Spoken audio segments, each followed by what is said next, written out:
প্রথমে এর ফেসবুকের ভিডিওটা ভালো করে দেখো, তারপর এর ফানি কমেন্ট পড়বো। Let's go. বসে বসে ভাবে আমি সারাদিন বড় হয়ে গেছি মা, বয়সটা হচ্ছে বিয়েতে এবার আমার দিন। আপনার মায়া লাগে না আমাকে দেখে যে আমার একটা বরের দরকার, আমি একটু বরের সাথে ঘুরতে যেতে চাই, আমি একটু হানিমুনে যেতে চাই।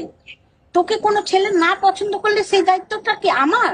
তোকে তো কোনো ছেলেই পছন্দ করছে না। তুমি ছেলেই দেখছো না গাইস, আমার মা আমার ছেলেই দেখছে না। আমি তো দেখবো না, আমি ওকে বলেছি তুই খুঁজে নিয়ে, আমি তো পাচ্ছি না ছেলে খুঁজে, তো তুই খুঁজে নিয়ে আয়।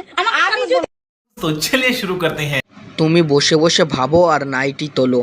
एहे, रहा नहीं जाता, तड़प ही ऐसी है ना। नहीं नहीं, it's okay, it's okay, it's okay। তাই তো, মা কি দেখেনি ডালিম গাছে ডাব বড় হয়ে গেছে? মেক্সি আর একটু উঁচু করে, তাহলে গরম কম লাগবে। ऐसे में बड़ा सख्त लौंडा हूं।